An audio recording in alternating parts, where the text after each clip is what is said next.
नमस्कार, मैं हेमंत बघेल आप सभी का बहुत बहुत स्वागत करता हूं अपने इस YouTube चैनल में। भारत के इतिहास से सीजीपीएससी की प्रारंभिक परीक्षा में पूछे जाने वाले महत्वपूर्ण प्रश्नों पर हम लोग डिस्कस कर रहे थे, जिसका कि ये 8वां भाग है और इस वाले सीरीज को आप लोग काफ़ी पसंद कर रहे हो। तो इस वीडियो में भी मैंने 10 क्वेश्चन लिए हैं जिनको मैं डिटेल से एक्सप्लेन करूँगा। तो वीडियो को आप लोग आखिर तक देखिएगा और आपसे कितने क्वेश्चन सॉल्व हुए ये जरूर बताइएगा। तो चलिए देखते हैं पहला क्वेश्चन। तो पहला क्वेश्चन जो कि मैंने सीजीपीएससी की एक परीक्षा से लिया है, तो निम्नलिखित में से कौन सी भारतीय संस्कृति की मूल विशेषता है। तो हमारे भारतीय संस्कृति की मूल विशेषता क्या है ये आप लोगों को बताना है। तो जो पहला वाला जो ऑप्शन दिख रहा है ना, विविधता में एकता, यही हमारे भारतीय संस्कृति की क्या है, एक मूल विशेषता है। विविधता में एकता मतलब हमारा जो भारत है बहुत विशाल आकार का है, तो इसमें विविध प्रकार के लोग, विविध भाषा भाषी बोलने वाले लोग रहते हैं, उनका संस्कृति खान पान सब कुछ अलग है। इसके बावजूद भी इनमें एकता कायम है। तो इसी कारण से बोला जाता है विविधता में एकता, ये हमारे भारत की मूल विशेषता है, भारतीय संस्कृति की मूल विशेषता। अगर धार्मिक सद्भाव की बात करें तो प्राचीन समय से ही ऐसे कई शासक हुए हैं जो धार्मिक रूप से सद्भाव में देखने को मिलता है। हालांकि हमारे भारत में बहुत सारे प्राचीन शासकों ने धर्म को महत्व नहीं दिया, उन्होंने सभी धर्मों को एक समान समझा था। तो धार्मिक सद्भाव भी एक पॉइंट है, लेकिन ये जो है विविधता में एकता के सामने छोटा पड़ जाएगा, क्योंकि धर्म का मामला जहां आता है तो कई सारे जो शासक थे धार्मिक रूप से सहिष्णु थे, चाहे वो चंद्रगुप्त मौर्य, अशोक हो। अशोक ने भले ही बौद्ध धर्म को अपना रखा था, लेकिन उसके समय में दूसरे धर्म के लोगों के साथ भी अच्छा व्यवहार होता था। आगे चल करके बहुत सारे शासकों ने बौद्ध धर्म को अपनाया, लेकिन जो हिंदू धर्म था, जैन धर्म था, जो दूसरे धर्म थे, उनको भी फलने फूलने का समान अवसर मिला। वहीं गुप्त शासक जो कि वैष्णव धर्म के पोषक थे, उन्होंने भी अपने समय में दूसरे धर्मों को संरक्षण दिया, भले संरक्षण न दिया हो लेकिन उनको फलने फूलने का अवसर प्रदान किया। सातवाहन शासकों के समय में भी सेम यही चीज देखने को मिलती है, जो उन्होंने अपने समय में बौद्ध, जैन, इनको भी जो है आश्रय प्रदान किया था। अगर हम लोग बात करें आध्यात्मिक एकता, तो आध्यात्मिक मतलब आध्यात्म, उसके बाद जो भाषाई सामंजस्य। तो देखो हमारे भारत में भाषाई सामंजस्य मतलब भाषा जो है अलग अलग है, लेकिन इसके बावजूद भी हमारे भारत में एकता देखने को मिलती है। तो मूल विशेषता क्या होगा, विविधता में एकता।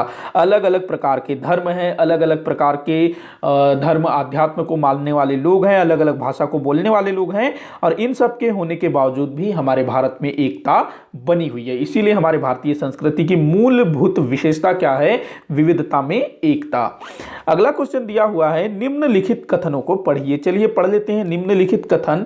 तो पहला बोल रहा है कि जो सूफीवाद है इस्लाम का रहस्यवादी स्वरूप है। जी हाँ, जो सूफीवाद है ना, हमारे भारत में मोइनुद्दीन चिश्ती, उनके द्वारा ये जो सूफीवाद है भारत में प्रवेश करता है। और ये जो मोइनुद्दीन चिश्ती है, ये भारत में जो तुर्क आक्रमणकारी था ना, मोहम्मद गोरी, उसके साथ भारत आया हुआ था। मोहम्मद गोरी जिसका कि पृथ्वीराज चौहान के साथ 2 लड़ाई हुआ था, एक तराइन का प्रथम युद्ध 1191 में और तराइन का द्वितीय युद्ध 1192 में। तराइन का जो द्वितीय युद्ध था उसमें मोहम्मद गोरी जीत जाता है, पृथ्वीराज चौहान हार जाते हैं, और इसी के साथ हमारे भारत में जो मुस्लिम सत्ता है उसकी स्थापना की शुरुआत होती है, और बाकायदा 1206 में एक साम्राज्य की स्थापना होती है, जिसको हम लोग दिल्ली सल्तनत और जो राजवंश बैठा था उसको गुलाम वंश के नाम से जानते हैं। तो इसी मोहम्मद गोरी के साथ मोइनुद्दीन चिश्ती आया था, जिसने हमारे भारत में सूफीवाद को प्रसारित किया। और ये जो मोइनुद्दीन चिश्ती था, इसने अपना केंद्र बनाया अजमेर को, और वहीं पर उनकी डेथ होती है। तो जो मोइनुद्दीन चिश्ती है उनकी दरगाह कहां पर है, अजमेर में। वहां पर आज भी जो है अलग अलग धर्म को मानने वाले लोग वहां पहुंचते हैं, मुस्लिम ही नहीं, हिंदू भी वहां जाते हैं, क्रिश्चियन भी वहां जाते हैं। तो सूफीवाद जो है इस्लाम के रहस्यवादी स्वरूप को दिखाता है। तो ये पहला जो पॉइंट है ये बिल्कुल सही है। दूसरा बोल रहा है सिख धर्म के संस्थापक गुरु गोविंद जी थे। देखो अभी अभी हम लोगों ने जो है सिख धर्म का इतिहास पढ़ा, जो सिखों के 10 गुरु थे। तो जो गुरु गोविंद सिंह जी थे ये सिखों के 10वें गुरु थे। गुरु गोविंद सिंह जी जो कि औरंगजेब के समकालीन थे, और इनका मुगलों के साथ काफी लंबा संघर्ष चला, और गुरु गोविंद सिंह जी ने मुगलों के साथ संघर्ष में अपने चारों पुत्रों को खो दिया था। एक युद्ध याद रखेंगे जो अक्सर परीक्षाओं में पूछा जाता है, चमकौर का युद्ध। चमकौर के युद्ध में गुरु गोविंद सिंह जी के दो बड़े पुत्र, जिनका नाम था अजित सिंह और जुझार सिंह, ये दोनों वीरगति को प्राप्त हो जाते हैं चमकौर का युद्ध। उसके बाद इनके जो दो छोटे बेटे होते हैं, जिनको साहबजादे, छोटे साहेबजादे बोला जाता था, इनके चारों पुत्रों को ना साहेबजादे बोला जाता था, बड़े साहेबजादे, छोटे साहेबजादे। तो जो छोटे पुत्र थे जिनका नाम था फतेह सिंह और जोरावर सिंह, तो इनकी हत्या उस समय के जो मुगल बादशाह थे, मतलब सरहिंद के जो नवाब थे, या फिर कहें सरहिंद के जो गवर्नर थे, जिसका नाम था वजीर खां, उसने इन दोनों जो जोरावर सिंह और फतेह सिंह की हत्या कर दी थी। तो ये भी पूछा गया है, ध्यान रखेंगे। और इस वजीर खां की हत्या किसने की थी? बंदा बहादुर सिंह ने। और बंदा बहादुर सिंह जी की हत्या किसने की थी? तो फर्रुख सियर ने की थी। फर्रुख सियर जो कि मुगल बादशाह था। तो ये तमाम चीजें आप लोग ध्यान रखिएगा। मैं जो भी बातें बताता हूं ना, सभी परीक्षा के दृष्टिकोण से बहुत ज्यादा महत्वपूर्ण है। तो एक प्रकार से आप लोगों का ना अलग अलग पॉइंट में, अलग अलग टॉपिक में थोड़ा सा रिवीजन हो जा रहा है। तो आप लोगों ने सिखों के बारे में थोड़ा सा जाना।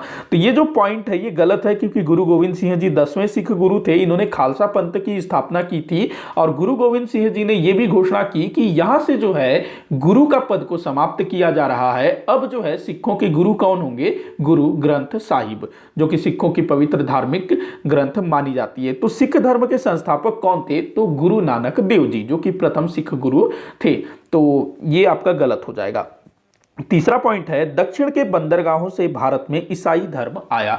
जी हां, अगर हम लोग देखें तो हमारे भारत में ईसाई धर्म दक्षिण के बंदरगाहों से आया। हमारे भारत में बंदरगाहों के रास्ते अर्थात समुद्र के रास्ते आने वाला पहला यूरोपीय कौन था? पुर्तगाली समुद्री यात्री वास्को डी गामा, जो कि 1498 में दक्षिण भारत के एक समुद्र तट कालीकट में उतरता है। उसके बाद फिर यूरोपियों का आगमन शुरू हो जाता है। ये लोग किस लिए आए थे? व्यापार करने के लिए आए थे। पहले पुर्तगाली आए, उनकी देखा देखी में डच आए, फिर अंग्रेज आए, फिर डेनिश आए, उसके बाद फिर फ्रांसीसी आए। तो ये सब आते गए व्यापार करने के लिए। साथ ही साथ इन्होंने अपने साथ अपना धर्म भी भारत में लेकर के आए और यहां पर उसका प्रचार प्रसार करना शुरू किया। तो ये पॉइंट भी बिल्कुल सही है। लेकिन एक और चीज मैं यहां आपको बताना चाहूंगा कि हमारे भारत में ना ईसा मसीह के मृत्यु के कुछ ही वर्ष पश्चात उनके एक प्रिय शिष्य, जिनका नाम था सेंट थॉमस, तो वो जो है हमारे भारत में आए थे धर्म प्रचार करने के लिए। और वो दक्षिण भारत भी गए, जहां उनकी हत्या कर दी। और दक्षिण भारत में उन्होंने कुछ लोगों को ईसाई धर्म में दीक्षित भी किया। तो इस तरह से अगर हम लोग देखें तो ये वाला पॉइंट आपका गलत हो सकता है, लेकिन ये पॉइंट गलत नहीं होगा, क्योंकि जो सेंट थॉमस आए थे उन्होंने जिन लोगों को दीक्षित किया, तो उसके बाद ईसाई धर्म का भारत में बिल्कुल भी प्रसार नहीं हुआ। जिन लोगों को दीक्षित किया उनके जो वंशज थे वो उस धर्म को मान रहे थे और आज भी वो लोग मानते हैं, लेकिन उतना प्रसार नहीं हुआ। तो ये पॉइंट यहाँ आपका सही हो जाएगा, 1 और 2। अच्छा, जो सेंट थॉमस है ना, आप लोगों ने देखा होगा कि जो क्रिश्चियन वाले जो स्कूल होते हैं, Saint Thomas higher secondary school, लगभग आपको हर शहर में देखने को मिलेगा। तो ये वही सेंट थॉमस थे, ध्यान रखेंगे। वही जितने भी हो गए सेंट जेवियर, अलग अलग सेंट मतलब क्या होता है? संत को अंग्रेजी में सेंट बोला जाता है। तो जो भी ईसाई संत थे उन्हीं के नाम से स्कूल चलाए जाते हैं, ध्यान रखेंगे इस चीज को। और सेंट थॉमस भारत आए हुए थे, जो कि ईसा मसीह जी के शिष्य थे। अगला क्वेश्चन, अच्छा 1 और 3 आपका राइट आंसर हो जाएगा, केवल 1 और 3। अगला क्वेश्चन देखते हैं, सिंधु घाटी सभ्यता के निम्नलिखित नगर गुजरात राज्य में स्थित है। तो इस टाइप के क्वेश्चन भर भर के पूछे जाते हैं कि सिंधु घाटी सभ्यता का ये क्षेत्र किस राज्य में है, या फिर 4-5 स्थानों के नाम दे देंगे कि इनमें से कौन सा क्षेत्र गुजरात में है, कौन सा क्षेत्र राजस्थान में है। तो आप लोग ना एक चार्ट बना लीजिएगा कि कौन सा क्षेत्र कौन से राज्य में है, इस टाइप से अलग अलग चीजों का, और किस क्षेत्र में कौन सा वस्तु प्राप्त हुआ है। वैसे मैंने इस पर डिटेल में वीडियो बनाया है, चार्ट भी बनाया हुआ है, आप लोग देख सकते हैं मेरे चैनल पर। तो देख लेते हैं गुजरात में कौन कौन से सिंधु घाटी सभ्यता से संबंधित नगर हैं। तो देखिए, जो पहला जो है सुरकोटदा, ये तो कहाँ है? गुजरात में ही है सुरकोटदा। यहाँ से ना घोड़े की हड्डियाँ प्राप्त हुई है, घोड़े की अस्थियाँ प्राप्त हुई है। लेकिन ये जो घोड़े की अस्थियाँ हैं सिंधु घाटी सभ्यता के काल की नहीं है, उससे भी काफी पहले की है। वहां दबा रह गया होगा और वहीं पर फिर सुरकोटदा में सैंधव सभ्यता उत्कर्ष में आया होगा। कालीबंगा की अगर हम लोग बात करें तो ये कहां पर है, राजस्थान में। राजस्थान में जो हनुमानगढ़ जिला है वहां पर स्थित है। हनुमानगढ़ जिला जो कि पहले गंगानगर जिले के अंतर्गत आता था। गंगानगर हनुमानगढ़ दोनों दिया हुआ होता है, तो अगर गंगानगर हनुमानगढ़ दोनों दिया है तो आप लोग हनुमानगढ़ टिक करेंगे, अगर हनुमानगढ़ नहीं है तो वहां पर गंगानगर टिक करेंगे, और राजस्थान होगा तो भाई राजस्थान अगर राज्य पूछेगा तो। अगला दिया हुआ है लोथल। लोथल भी राजस्थान में गुजरात में है। उसके बाद जो चन्हुदड़ो है ये कहां पर है, चन्हुदड़ो ये पाकिस्तान के सिंध प्रांत में है चन्हुदड़ो। तो यहां पर आपका आंसर क्या हो जाएगा, सुरकोटदा और लोथल, ये दोनों कहां पर है, गुजरात में है। जो लोथल है ये भी काफी प्रसिद्ध पुरा स्थल है, इसमें गोदीवाड़ा प्राप्त हुआ है। गोदीवाड़ा मतलब बंदरगाह प्राप्त हुआ है। देखो जो सिंधु घाटी सभ्यता के लोग थे उनका दूसरे देशों के साथ व्यापारिक संबंध थे, तो वो लोग जो है अपने जो अरब सागर है उससे पानी के जहाज में होते हुए इधर लोथल में आते थे और यहाँ से अपना माल जो है बेचते थे और यहाँ से कई सारा सामान लेकर के जाते थे। तो लोथल से गोदीवाड़ा प्राप्त हुआ है, ध्यान रखेंगे। अग्निवेदिकाएं भी मिला है लोथल से, कालीबंगा से भी मिला है अग्निवेदिकाएं। तो लोथल और सुरकोटदा ये दोनों गुजरात में है। इनके अलावा गुजरात के अन्य पुरा स्थल आप लोग याद रखेंगे, रंगपुर याद रखिएगा, प्रभास पाटन याद रखिएगा, रोजदी याद रखिएगा, देसलपुर याद रखिएगा, भगतराव याद रखिएगा, नागेश्वर याद रखिएगा, कुंताली याद रखिएगा, शिकारपुर याद रखिएगा, और सबसे आखिर में जिसको आपको याद रखना ही रखना है वो है धौलावीरा। धौलावीरा ये काफी फेमस है, मतलब ये भी कुछ साल पहले खोजा गया है और ये बहुत बड़ा हो सकता है ऐसा बोला जा रहा है। तो ये सब कहां पर है, गुजरात में। अच्छा, हमारे भारत में गुजरात वह राज्य है जहां पर सिंधु घाटी सभ्यता से संबंधित सर्वाधिक पुरा स्थलों की खोज हुई है। ये प्रश्न भी कई बार पूछा जा चुका है। आगे बढ़ते हैं अगले क्वेश्चन की तरफ। तो इसका आंसर क्या हो जाएगा, 1 और 3। तो आप लोग देखिए ये आपका आंसर होगा। अगला क्वेश्चन है, मुस्लिम लीग के प्रथम अधिवेशन का अध्यक्ष कौन था। तो मुस्लिम लीग जो कि भारत में मुस्लिम नेताओं द्वारा स्थापित किया गया था, तो इसका जो प्रथम अधिवेशन हुआ था उसके अध्यक्ष कौन थे ये आप लोगों को बताना है। तो देखिए इसके अध्यक्ष कौन थे, तो आगा खां की अगर मैं बात करूं तो आगा खां संस्थापक सदस्य थे। मोहम्मद अली जिन्ना ये तो बाद में जुड़े मुस्लिम लीग से, पहले ये कांग्रेस से जुड़े हुए थे। जो मोहम्मद अली जिन्ना है ना, इन्हीं को भारत और पाकिस्तान के विभाजन के लिए सर्वाधिक दोषी ठहराया जाता है, लेकिन इसको दोष देना मेरे ख्याल से उतना सही नहीं होगा, क्योंकि अंग्रेजों ने ना जो बांटो और राज करो की नीति चलाया था ना, तो का ये शिकार हो गए थे। प्रारंभ में मोहम्मद अली जिन्ना ना हिंदू मुस्लिम एकता के पुजारी थे, ऐसा शायद इनको सरोजनी नायडू या फिर एनी बेसेंट ने कहा है, मुझे ध्यान नहीं आ रहा है, लेकिन किसी ने तो कहा है हिंदू मुस्लिम एकता के पुजारी मोहम्मद अली जिन्ना को। और मोहम्मद अली जिन्ना ने ना जो 1916 में जो हुआ था ना, क्या बोलते हैं, लखनऊ पैक्ट जिसको बोला जाता है, वहां पर नरम दल और गरम दल वो दोनों एक हो गए थे, फिर से मिल गए थे। वही हिंदू और मुस्लिमों में भी पैचअप हुआ था और इसमें मोहम्मद अली जिन्ना का बहुत बड़ा रोल था। शुरू में ना ये हिंदू मुस्लिम एकता के प्रबल समर्थक थे, लेकिन धीरे धीरे पता नहीं इनके साथ क्या हुआ, अंग्रेजों ने इनका किस तरह से ब्रेन वॉश किया होगा कि ये जो है पाकिस्तान पाकिस्तान करने लगे। तो सारा कुछ अंग्रेजों का किया धरा है। शुरुआत में ये काफी अच्छे थे। अच्छा, इनके अगर मैं जन्म स्थली की बात करूं ना, तो जो महात्मा गांधी जिस तरफ जन्म हुआ था, मतलब कि गुजरात काठियावाड़ क्षेत्र में, तो लगभग उसी तरफ इनका जन्म हुआ था। ये शायद सिंध या फिर कच्छ वाले क्षेत्र में ही शायद इनका जन्म भी, तो ये बाद में जुड़े, तो ये आपका आंसर नहीं हो सकता। मौलाना शौकत अली, मौलाना शौकत अली ये भी नहीं है, एक मिनट, हाँ ये भी नहीं है। उसके बाद जो मुश्ताक हुसैन है, इन्होंने जो है पहले अधिवेशन की अध्यक्षता की थी। तो ध्यान रखेंगे मुस्लिम लीग के प्रथम अधिवेशन की अध्यक्षता किसने की थी, मुश्ताक हुसैन अली ने इसने की थी। बात करें अगर हम लोग मुस्लिम लीग के स्थापना की, तो 30 दिसंबर 1906 को मुस्लिम लीग की स्थापना होती है। कब, 30 दिसंबर 1906 में। वही भारतीय राष्ट्रीय कांग्रेस, इसकी स्थापना कब हुई थी, 28 दिसंबर 1885 में। और 30 दिसंबर 1906 को मुस्लिम लीग की स्थापना होती है ढाका में। ढाका कहाँ है, उस समय बंगाल में था, अभी तो बांग्लादेश में है ढाका। और जो संस्थापक अध्यक्ष थे वो थे नवाब सलीमुल्लाह खां। कौन थे? संस्थापक अध्यक्ष। देखो दो चीजें हैं, संस्थापक अध्यक्ष पूछा जाता है, वहां आपको लगाना है सलीमुल्लाह खां, और प्रथम अधिवेशन के अध्यक्ष पूछा जाएगा तो वहां मुश्ताक हुसैन, ये लगाना है। तो इसमें बच्चे बड़ा कंफ्यूज होते हैं। जो संस्थापक अध्यक्ष थे वो थे नवाब सलीमुल्लाह खां, और प्रथम अधिवेशन के अध्यक्ष थे मुश्ताक अली। तो ये चीज आप लोग ध्यान रखिएगा। और जिस समय मुस्लिम लीग की स्थापना हुई उस समय भारत के वायसराय थे लॉर्ड मिंटो द्वितीय, ध्यान रखिएगा, ये भी पूछा गया है। अच्छा, मुस्लिम लीग की स्थापना का उद्देश्य क्या था, मतलब इनको करना क्या था, चाहिए क्या था? तो मुस्लिम लीग की स्थापना का जो सबसे प्रमुख उद्देश्य था वो ये था, मुसलमानों में ब्रिटिश सरकार के प्रति भक्ति उत्पन्न करना। देखो जो उस समय के जो मुसलमान थे ना, उनमें शिक्षा का स्तर काफी कम था, काफी मतलब स्थिति उनकी खराब थी। काफी कम मुस्लिम थे जो कि पढ़े लिखे थे, एजुकेटेड थे, अधिकतर तो निरक्षर थे, कम पढ़े लिखे थे। तो ये था कि किसी प्रकार से मुसलमानों में अंग्रेजों के प्रति भक्ति जागृत करना, जिससे अंग्रेज खुश होकर के मुसलमानों को अधिक से अधिक अधिकार देंगे, ऐसा इनका मानना था। और इन्होंने जो मुस्लिम लीग था ना, ये इसको हम लोग ना एक धार्मिक राजनीतिक पार्टी इसको हम लोग बोल सकते हैं, ये धर्म के मामले में ही ज़्यादा काम करते थे। तो इनका ना मुस्लिम लीग का अमृतसर अधिवेशन होता है, अमृतसर जो कि पंजाब में है, जहाँ स्वर्ण मंदिर है अमृतसर में। आप लोग बताइएगा अमृतसर नगर की स्थापना किसने की, वहां पर स्वर्ण मंदिर किसने बनवाया? अभी हम लोगों ने कुछ दिन पहले पढ़ा ना सिखों का इतिहास, तो आप लोग बताइएगा कमेंट करके। तो अमृतसर में इनका अधिवेशन होता है मुस्लिम लीग का, और इस अधिवेशन में मुस्लिम लीग द्वारा पृथक निर्वाचन की मांग की जाती है। मतलब कि जो मुस्लिम लोग हैं उनके लिए अलग से निर्वाचन होना है, इसकी मांग उठाया जाता है। कहां पर? अमृतसर में, ध्यान रखेंगे, पूछा गया है।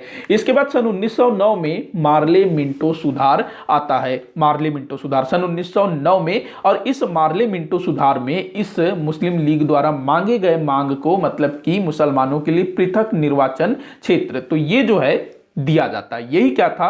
अंग्रेजों की बांटो और राज करो की नीति। यहां से जो है स्थिति बिगड़ना शुरू हो जाता है। फिर सिख बोलते हैं कि भाई हमको भी चाहिए अपने लिए अलग से निर्वाचन क्षेत्र। आगे चल करके बाबा साहेब भीमराव अंबेडकर वो भी जो है काफी मतलब घबरा जाते हैं कि जो उनके जो दलित लोग हैं उनका क्या होगा, तो वो भी जो है दलितों के लिए पृथक निर्वाचन क्षेत्र की मांग करते हैं। लेकिन जो महात्मा गांधी जी हैं फिर उनको समझाते हैं कि भाई ये जो पृथक निर्वाचन क्षेत्र है ये सही नहीं है। देखो पृथक निर्वाचन क्षेत्र, इससे क्या तात्पर्य है? मान लीजिए कि कोई विधानसभा क्षेत्र है या कोई लोकसभा क्षेत्र है, हमारे अगर हम रायपुर को मान लेते हैं कि वो एक लोकसभा क्षेत्र है, वहां से जो है ये पूरा एक लोकसभा क्षेत्र है। तो अब यहाँ क्या होगा कि इसमें दलित भी हैं, इसमें आपके जनरल कैटेगरी वाले भी हैं, आज के समय के एसटी एससी भी हैं, ये हम मान के चलें। तो अब जो है ये होगा कि जो जनरल कैटेगरी या फिर हम लोग कहें हिंदुओं के लिए एक निर्वाचन क्षेत्र, मतलब इस पूरे क्षेत्र में जहां जहां भी हिंदू हैं उनके लिए एक पृथक कैंडिडेट खड़ा होगा। तो जो हिंदू लोग हैं वो अपने हिंदू को ही वोट देंगे जो उनके लिए खड़ा हुआ है। वही अलग से मुस्लिम भी खड़ा होगा, वो मुस्लिम को सिर्फ और सिर्फ मुस्लिम लोग ही वोट दे पाएंगे, और सिख खड़ा होगा अपने सिख भाइयों के लिए, उसको सिर्फ सिख ही वोट दे पाएंगे। वहीं जो दलित है वो दलित लोग ही उसको वोट देंगे। अभी क्या होता है हमारे यहाँ ऐसा कुछ नहीं है ना, कोई भी खड़ा हो सकता है, मुस्लिम भी खड़ा हो सकता है, सिख क्रिश्चियन दलित कोई भी खड़ा हो सकता है, और उन्हीं में से जो है सबको वोट देना पड़ता है। मतलब कि 4 लोग खड़े हुए, एक हिंदू, एक मुस्लिम, एक सिख, एक आपका दलित, तो इन चारों में से आप किसी भी जाति के हो, आप किसी को भी वोट कर सकते हो। आपको फर्क नहीं पड़ता कि आप आपकी जाति वाले को वोट दे रहे हो या किसी दूसरे को वोट दे रहे हो, बस आप क्या देखोगे भाई सामने वाला अच्छा है, चाहे वो किसी भी जाति का हो। लेकिन ये जो पृथक निर्वाचन क्षेत्र है इसमें क्या होता था कि इस क्षेत्र के लिए जितने भी हिंदू लोग हैं उनके लिए अलग से उम्मीदवार खड़े होते थे। मतलब कि आज के समय में जो भाजपा है वो अलग से एक हिंदू कैंडिडेट खड़ा करेगा, जो कांग्रेस है वो हिंदू कैंडिडेट खड़ा करेगा, उधर अगर जो मुस्लिम है तो वो मुस्लिमों के लिए, सिर्फ मुस्लिमों के लिए वो अलग कैंडिडेट खड़ा करेगा। तो ये क्या होता था? पृथक निर्वाचन क्षेत्र। तो इससे जो है स्थिति काफी बदतर हो सकती थी, तो ध्यान रखेंगे इस चीज को। अगला क्वेश्चन देखते हैं, निम्नलिखित में से किस स्थान में 1857 का सिपाही विद्रोह हुआ था? तो देखो सिपाही विद्रोह, ये वाला जो क्वेश्चन है शायद मैंने पिछले वीडियो में भी लिया था, हाँ शायद मंगल पांडे किस रेजिमेंट से थे, तो ये फिर से थोड़ा रिपीट हो गया, तो देख लेते हैं। तो 1857 में शायद मैंने 1957 बोला, शायद माफ़ी चाहूँगा। तो 1857 में जो भारत में प्रथम स्वतंत्रता संग्राम हुआ था, तो उस समय जो पहला सैनिक विद्रोह हुआ था वो बैरकपुर में हुआ था। देखो बैरकपुर में क्या हुआ था, 29 मार्च 1857 में जो मंगल पांडे जी थे उन्होंने बोला कि भाई हम चर्बी लगे वाले कारतूस यूज नहीं करेंगे। मुंह से खोलना पड़ता था उस कारतूस को यूज करने से पहले, और उसमें क्या लगा था, गाय और सूअर की चर्बी। इससे इनकी धार्मिक भावना आहत हो रही थी, तो इन्होंने बोला हम प्रयोग नहीं करेंगे।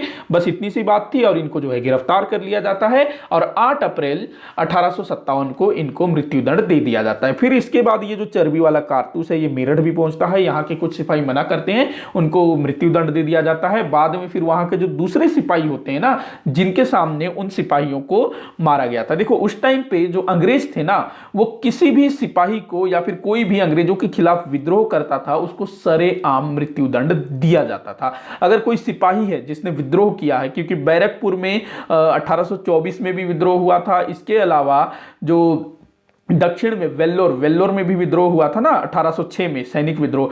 तो जो सैनिकों द्वारा अगर कोई विद्रोह किया जाता था ना, तो उनको मृत्युदंड अकेले छुपा करके नहीं दिया जाता था, पूरी सेना के सामने, जनता के सामने दिया जाता था, ताकि देखें और डरें और आगे से ऐसा काम न करें। लेकिन वर्तमान समय में क्या होता है, किसी को भी अगर मृत्युदंड देना है, फांसी देना है, तो वो जो है अंधेरी कोठरी में दिया जाता है। वहां कुछ ही लोग होते हैं, अधिकारी लोग होते हैं, डॉक्टर वगैरह होते हैं। लेकिन अंग्रेज जो है खुलेआम फांसी देते थे कि लोगों के मन में दहशत उत्पन्न हो जाए। तो मेरठ में भी सेम यही होता है, जो सेना है वो खड़ी होकर के देखते रहती है अपने साथियों को मरते हुए। और ये बताया जाता है बाद में जो मेरठ के जो लोग थे ना, स्पेशली महिलाएं, उन्होंने इन सैनिकों को भयंकर मतलब ताना मारना शुरू किया कि तुम्हारे भाई बंधुओं को तुम्हारे सामने मार दिया गया। तो ये लोग फिर जो है बिल्कुल लज्जित हो जाते हैं और फिर 10 मई 1857 को ये लोग विद्रोह कर देते हैं और 2 दिन बाद फिर दिल्ली पर अधिकार कर लेते हैं। वैसे 1857 की क्रांति का जो निश्चित तिथि था ना, वो 31 मई था। 31 मई को विद्रोह शुरू करना था, लेकिन जो सिपाही भाई थे वो लोग भला कितना सहते रहे, तो उनका जो सहने की क्षमता है वो पूरी हो चुकी थी, तो विद्रोह कर देते हैं। आगे बढ़ते हैं, अगला क्वेश्चन देखते हैं, मोपला किसान विद्रोह किस प्रांत में हुआ था। कई बार ये पूछा गया है। तो ये लगभग 1920-21 में हुआ था मोपला किसान विद्रोह। तो ये केरल प्रांत में हुआ था। कई बार पूछा जा चुका है, बहुत सारी परीक्षाओं में, आपका सीजीपीएससी हो, सीजी व्यापम हो, इसके अलावा आप कोई भी परीक्षा उठा लो, मतलब छत्तीसगढ़ ही नहीं, इसके बाहर का एमपी हो, यूपी हो, यूपीएससी हो, ये क्वेश्चन बहुत बहुत बार पूछा गया है। तो जो मोपला विद्रोह है ये केरल में हुआ था 1920-21 में, और इसी समय भारत में असहयोग आंदोलन भी चल रहा था। तो जो महात्मा गांधी हैं, मौलाना शौकत अली हैं, इन सभी ने इस आंदोलन को, जो मोपला विद्रोह था, इसको समर्थन भी दिया था। ये जो मोपला विद्रोह था ना, क्या था, देखिए जो मोपला है किसान थे, ये मुस्लिम किसान थे मोपला। अच्छा, एक और चीज याद रखेंगे, केरल के स्थान पर ना मालाबार तट भी दिया हुआ होता है। तो जो केरल में मालाबार तट है, वहीं पर ये मोपला किसान काफी मतलब रहते हैं। तो ये मुस्लिम थे मोपला किसान।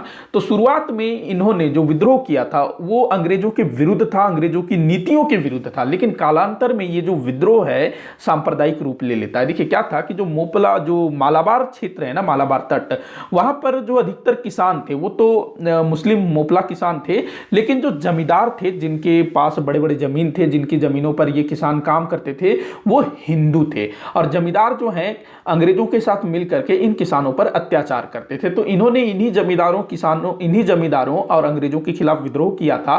कालांतर में क्या हुआ कि इन किसानों द्वारा, मोपला किसानों द्वारा जमींदारों की हत्या करना शुरू की गई। अब चूंकि जो किसान थे जिन्होंने विद्रोह किया है वो मुस्लिम, और जो मर रहे हैं मतलब कि जो अत्याचार कर रहे हैं वो हिंदू, तो ऐसे में इसको जो है हिंदू और मुस्लिमों के बीच एक क्या कहते हैं, दंगा, मतलब सांप्रदायिक रूप दे दिया गया। तो शुरुआत में ये अच्छे चीज के लिए हुआ था, लेकिन बाद में इसका जो माहौल है वो खराब हो गया। तो इस चीज को आप लोग ध्यान रखेंगे। अगले क्वेश्चन की ओर हम लोग बढ़ते हैं। अगला क्वेश्चन है, निम्न में से कौन सी जोड़ी सुमेलित है। बहुत मतलब अच्छा क्वेश्चन है, इसमें से कई सारी चीजें आपको जानने को मिलेगी, और ये सब ना अपने आप में एक अलग अलग क्वेश्चन बनता है। मतलब कि एक ही क्वेश्चन में 4-5 क्वेश्चन, इसमें लगभग 6-7 क्वेश्चन निकल जाएगा। देख लेते हैं।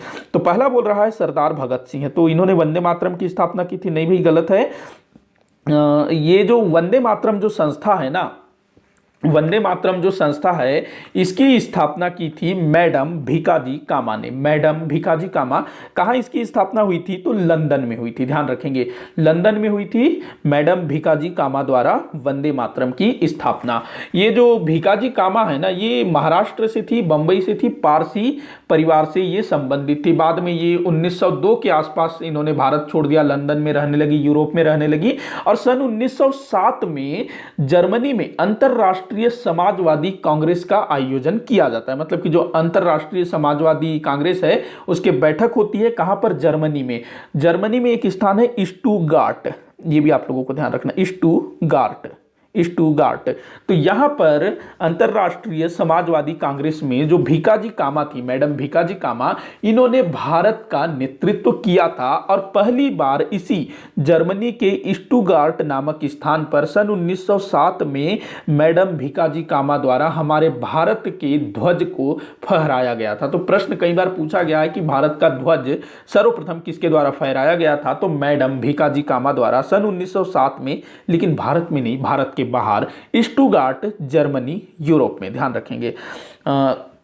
इसके बाद जो अगला पॉइंट दिया हुआ है विनायक, तो ये आपका गलत है, पहला वाला गलत है, सुमेलित नहीं है। भगत सिंह जी ने इसकी स्थापना नहीं की थी। मैं आगे बताऊंगा भगत सिंह जी ने किसकी स्थापना की थी। अगला दिया हुआ है विनायक दामोदर सावरकर, जिन्होंने अभिनव भारत की स्थापना की थी। ये बिल्कुल सही है। देखो, विनायक दामोदर सावरकर, जिनको वीडी सावरकर के नाम से जाना जाता है, इन्होंने 1904 में पूना में इस अभिनव भारत की स्थापना की थी। कब? 1904 में पूना में, पूना जहां पेशवा रहते थे पहले, तो वहीं पर इन्होंने जो है अभिनव भारत की स्थापना की।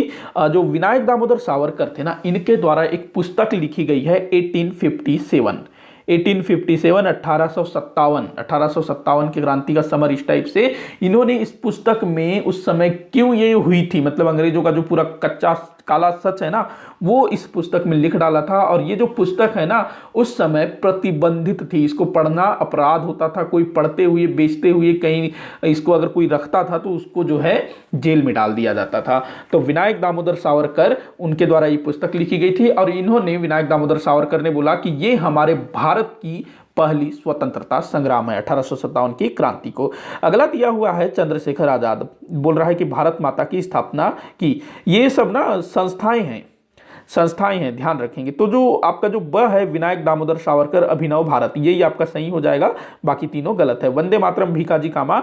भारत माता की अगर हम लोग बात करें तो अजित सिंह जी ने पंजाब में इसकी स्थापना की थी। अजित सिंह जी कौन थे? तो ये थे भगत सिंह जी के चाचा, और अजित सिंह जी के ही साथी थे लाला लाजपत राय जी भी थे।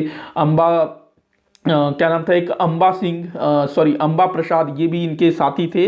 तो भारत माता नामक संस्था की स्थापना किसने की थी? अजित सिंह ने की थी। उसके बाद इनके जो दोस्त थे अंबा प्रसाद और अजित सिंह, इन दोनों ने मिलकर के एक और संस्था बनाई थी, भारत माता सोसाइटी। अगर खाली भारत माता पूछे वहां अजित सिंह, भारत माता सोसाइटी पूछे तो अजित सिंह प्लस अंबा प्रसाद, दो नाम आएंगे। पंजाब में दोनों की स्थापना हुई थी। उसके बाद ये जो राम प्रसाद बिस्मिल दिया है, इनके द्वारा युगांतर स्थापित किया गया था, बोल रहा है, ये भी गलत है।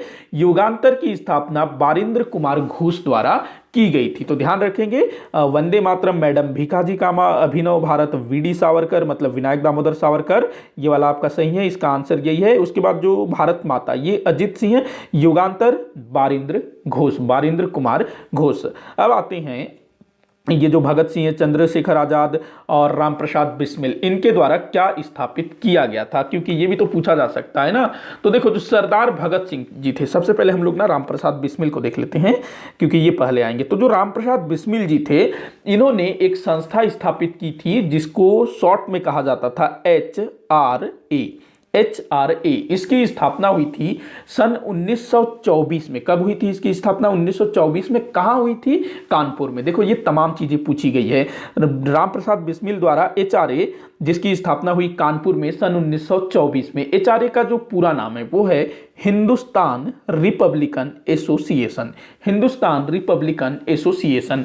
और इस एचआरए की स्थापना में ना राम प्रसाद बिस्मिल के अलावा चंद्रशेखर आजाद जी भी इसमें शामिल थे स्थापना में, सचिंद्र नाथ सान्याल जी भी शामिल थे और अशफाक उल्ला खां इसके संस्थापक सदस्य थे। तो 4 लोगों का नाम याद रखना है, राम प्रसाद बिस्मिल, सचिंद्र नाथ सान्याल, अशफाक उल्ला खां और चंद्रशेखर आजाद। और इसी संस्था द्वारा, मतलब कि ये जो राम प्रसाद बिस्मिल और इनके साथियों द्वारा सन 1925 में काकोरी रेल डकैती कांड की जाती है। काकोरी में इन्होंने जो है ट्रेन में जो ब्रिटिश सरकार का जो खजाना जा रहा था उसको उन्होंने लूट लिया था, ये भी ध्यान रखेंगे। सन 1925 में काकोरी कांड किसके नेतृत्व में? राम प्रसाद बिस्मिल जी के नेतृत्व में। और इस काकोरी कांड में चंद्रशेखर आजाद जी भी थे, अशफाक उल्ला खां भी थे, राजेंद्र लाहिड़ी जी थे, सचिंद्र सान्याल थे, सब जो है पकड़ लिए जाते हैं। लेकिन जो चंद्रशेखर आजाद हैं वो अंग्रेजों के हाथ नहीं लगते हैं।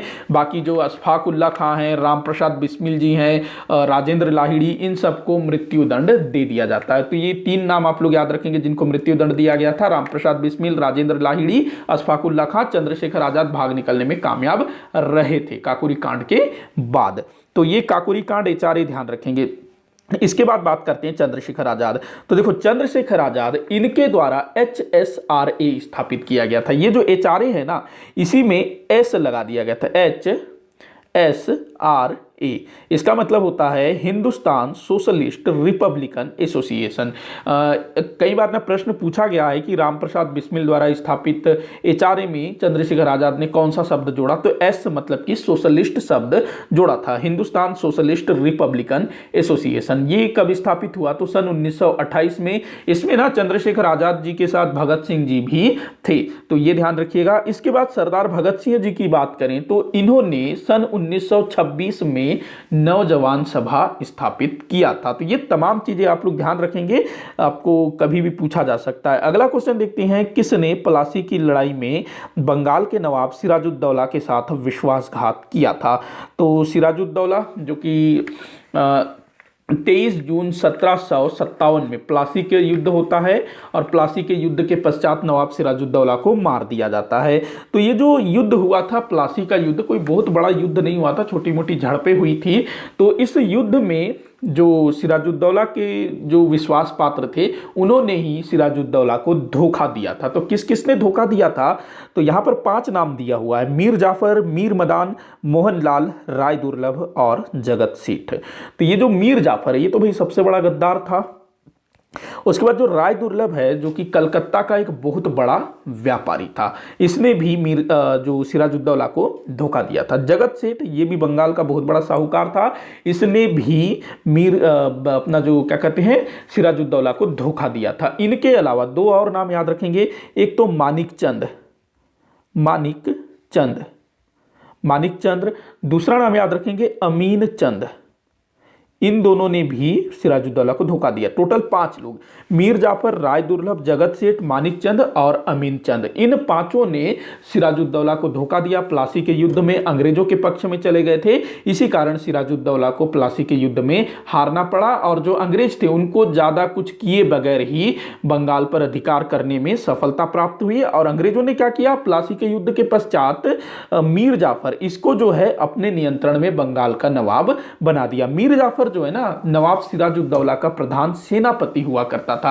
अब सोचो, सेनापति जो कि मतलब कि सिराजुद्दौला की तरफ से युद्ध क्षेत्र में गया और वो जो है ऐसा कहा जाता है कि जो मीर जाफर है वो अपनी सेना को लेकर के अंग्रेजों की तरफ बढ़ता है, मतलब सिराजुद्दौला ऑर्डर देता होगा कि आगे बढ़ो, तो जो मीर जाफर है ये आगे बढ़ता है लेकिन बीच में जाकर के ये रुक जाता है और अंग्रेजों की तरफ पीठ करके खड़ा हो जाता है, मतलब कि सिराजुद्दौला की तरफ अपना मुंह कर लेता है। इसका मतलब क्या है कि भाई हम जो है पीछे वालों के साथ हैं, तुम्हारे साथ नहीं, तो ये धोखा दे देता है। अच्छा, ये भी बोला जाता है कि जो सिराजुद्दौला था ना उसको प्लासी के युद्ध के कुछ दिन पहले ही पता चल चुका था कि जो मीर जाफर हैं, जगत सेठ, मानिकचंद, ये लोग जो हैं अंग्रेजों के साथ मिल गए हैं, लेकिन सिराजुद्दौला ने इनको किसी प्रकार से दंडित करने या फिर इनको जो है निकाल देने या फिर कुछ भी करने के बदले क्या किया, इनको जो है कसम खिलवाई कि भाई तुम जो है कसम खाओ, वचन दो कि तुम जो है मेरे साथ वफादार बने रहोगे, इस टाइप से। तो ये चीज आप लोग ध्यान रखेंगे। प्लासी का युद्ध कब लड़ा गया था? तो ये हुआ था 23 जून 1757 में। और ये जो दो लोग हैं ना, मीर मदान और मोहनलाल, ये प्लासी के युद्ध में सिराजुद्दौला के साथ खड़े रहे। सिराजुद्दौला के लिए इन्होंने लड़ाई भी लड़ी थी। और ये जो मीर मदान है ना, जो छोटी सी झड़प हुई थी उसमें ये मारा गया था मीर मदान। कई सारे लोग बोलते हैं ना कि कोई युद्ध नहीं हुआ था, युद्ध हुआ ही नहीं था। देखो छोटी मोटी लड़ाई हुई थी। एक बार को तो ये जो मीर मदान और जो मोहनलाल हैं, इन्होंने अंग्रेजों को चौंका भी दिया था। मतलब अंग्रेजों को लग रहा था कि भाई ये लोग कुछ गड़बड़ ना कर दें। लेकिन जो मीर जाफर है उसके पास अच्छी खासी सेना थी और मीर मदान और मोहनलाल के नेतृत्व में बहुत ही कम सेना थी। लेकिन इन्होंने वीरता से लड़ाई लड़ी जितना इनसे हो सकता था। और जो मीर मदान है वो मारा भी गया। बाकी जो बड़ी सेना मीर जाफर के नेतृत्व में वो अंग्रेजों से जा मिली। वही एक कारण था जिसमें इस युद्ध में हार का सामना करना पड़ा और अंग्रेजों को ज्यादा कुछ किए बिना बंगाल पर वर्चस्व मिल गया। तो ये ध्यान रखेंगे। अगला क्वेश्चन हम लोग देखते हैं। अच्छा, इसका आंसर क्या हो जाएगा? 1-4-5, 1-4-5। और आप लोग ये भी याद रखेंगे, मीर मदान और मोहनलाल ये सिराजुद्दौला के समर्थक बने रहे अपने अंतिम समय तक, और मीर मदान मारा भी गया था। अगला क्वेश्चन है कथन कारण वाला क्वेश्चन है। ऐसे क्वेश्चन सीजीपीएससी में बहुत पूछा जाता है। पर कथन बोल रहा है कि भारतीय राष्ट्रीय कांग्रेस ने 1929 में लाहौर अधिवेशन में पूर्ण स्वराज का प्रस्ताव पारित किया। तो जो कथन है वो बिल्कुल सही है। कथन क्या है? बिल्कुल सही है। 1929 में लाहौर में अधिवेशन हुआ कांग्रेस का, और इसकी जो अध्यक्षता की थी पंडित जवाहरलाल नेहरू ने, और इसी अधिवेशन में पूर्ण स्वराज का प्रस्ताव पारित हुआ था। दूसरा बोल रहा है कारण, नेहरू रिपोर्ट में पूर्ण स्वराज की सिफारिश की गई थी। तो देखो जो नेहरू रिपोर्ट है इसमें जो पूर्ण स्वराज है इसके विषय में बात नहीं की गई थी। तो कारण जो है आपका गलत हो जाएगा। थोड़ा सा हम लोग जो है लाहौर अधिवेशन के बारे में बात कर लें तो लाहौर अधिवेशन जो कि 1929 में हुआ था, कहाँ हुआ था? रावी नदी के तट पर। नदी भी पूछा जाता है। अध्यक्ष कौन थे? पंडित जवाहरलाल नेहरू। और इसी अधिवेशन में पहली बार ये तय किया गया कि भाई अब हम लोग जो है स्वाधीनता दिवस मनाएंगे, और इसमें यह प्रस्ताव पारित किया गया कि अब हमको स्वराज चाहिए। तो स्वराज का प्रस्ताव कहां पारित हुआ था? लाहौर अधिवेशन में सन 1929 में। और इसी अधिवेशन के बाद 31 दिसंबर सन 1929 के मध्य रात्रि अर्थात 12 बजे रावी नदी के तट पर जो पंडित जवाहरलाल नेहरू जी थे उन्होंने नवग्रहित ध्वज को फहराया था। नवग्रहित ध्वज मतलब इसी लाहौर अधिवेशन में झंडे को भी अपनाया जाता है कि ये हमारा जो है राष्ट्र ध्वज होगा इस टाइप से। और उसी झंडे को 31 दिसंबर 1929 को रावी नदी के किनारे लाहौर में फहराया जाता है, और पूरी जो लाहौर की जनता है वो भी वहाँ उपस्थित होती है। और इसके बाद ये तय किया जाता है कि आने वाले 26 जनवरी से हम लोग प्रति वर्ष 26 जनवरी को स्वाधीनता दिवस के रूप में मनाएंगे। तो ये चीज़ आप लोग ध्यान रखेंगे। अगला क्वेश्चन हम लोग देखते हैं जो कि इस वीडियो का आखिरी क्वेश्चन है, और ये क्वेश्चन भी कई बार पूछा जा चुका है। मोस्ट इंपॉर्टेंट क्वेश्चन है, आगरा नगर का संस्थापक कौन था? तो आगरा नगर जो कि मुगलों की राजधानी रही है काफी समय तक, तो इसकी स्थापना की थी सिकंदर लोदी ने। कब की थी? 1504 में। माफी चाहूंगा। तो 1504 में सिकंदर लोदी ने आगरा नगर की स्थापना की और अपनी राजधानी बनाई। सिकंदर लोदी जो कि लोदी वंश का दूसरा शासक था। लोदी वंश की स्थापना किसने की थी? बहलोल लोदी ने। कब? 1451 में। और दूसरा शासक हुआ सिकंदर लोदी, और इसका बेटा हुआ इब्राहिम लोदी, जिसके साथ बाबर ने पानीपत की लड़ाई लड़ी और जो दिल्ली सल्तनत था उसका अंत हो गया, भारत में मुगल साम्राज्य की स्थापना हुई। तो 1504 में आगरा नगर की स्थापना की गई सिकंदर लोदी द्वारा, और इसको अपनी राजधानी बनाई गई। और अभी तक मतलब 1504 तक दिल्ली सल्तनत की राजधानी कौन थी? तो दिल्ली थी। ध्यान रखिएगा। इसके बाद जब मुगल आते हैं तो मुगलों ने भी अपनी राजधानी आगरा को ही बनाए रखी थी। ध्यान रखिएगा इस चीज को। वहीं अगर हम लोग बात करें अकबर की, तो अकबर के समय में भी आगरा ही मुगलों की राजधानी थी। लेकिन अकबर ने ना आगरा के निकट एक नए नगर की स्थापना की थी, सीकरी गांव में। सीकरी गांव में एक सूफी संत रहा करते थे, शेख सलीम चिश्ती, जिसको अकबर बहुत मानता था। और शेख सलीम चिश्ती के आशीर्वाद से ही अकबर को अपने पुत्र जहांगीर की प्राप्ति हुई थी। और शेख सलीम चिश्ती के आशीर्वाद से जहांगीर का जन्म हुआ था, इसी कारण उसका नाम सलीम रख दिया दिया गया।